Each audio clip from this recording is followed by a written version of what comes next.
On a different topic, Mr. President, tomorrow I'm going to be visiting the Eureka Garden Apartments in Jacksonville, Florida, which is a Section 8 apartment complex that is supposed to provide affordable and safe living conditions for low-income members of the Jacksonville community. But it doesn't.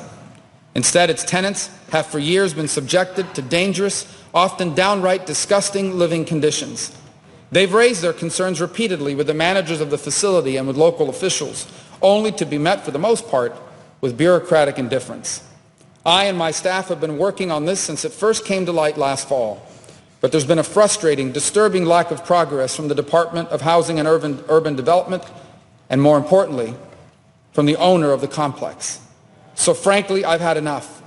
I'm heading down there tomorrow to see what we have to do and who we need to put pressure on to get things moving. I'll be touring the facility and meeting with Tracy Grant, who's the president of the Tenants Association. I'll be joined by Councilman Garrett Dennis, Jacksonville Mayor Len Curry, and Pastor Mark Griffin of Wayman Ministries, who will be meeting with residents.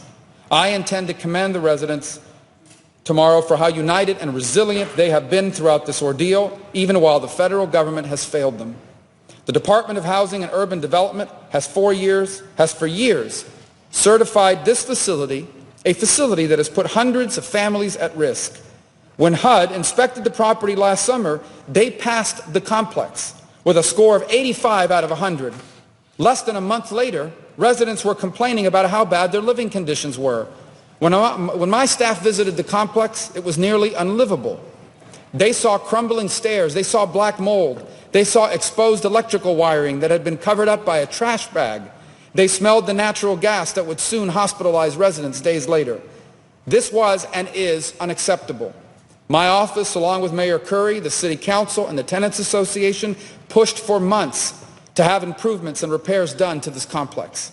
In February, HUD finally had a date by which all repairs must be completed. When the time came to re-inspect Eureka Gardens, it passed the inspection, and they eventually renewed their contract with the property's owner.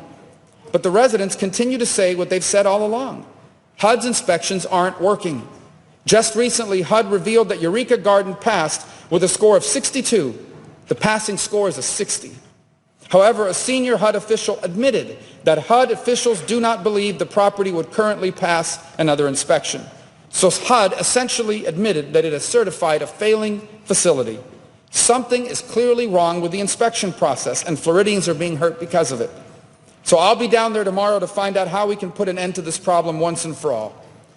The residents of Eureka Gardens cannot be forced to suffer under mismanagement and apathy any longer. Children cannot continue to be put at risk due to gas leaks and other hazardous conditions. HUD cannot be allowed to continue to rubber stamp approval of failing housing complexes only to further slum-like conditions for the most vulnerable tenants. I'll continue to look for solutions that help make sure that what's happened in Eureka Gardens is fixed and isn't repeated anywhere else. If we determine that congressional action is necessary, then I am prepared to take it. The residents of Eureka Gardens deserve safe living conditions, and we're going to make sure that that's exactly what they get. With that, Mr. President, I yield the floor and suggest the absence of a quorum.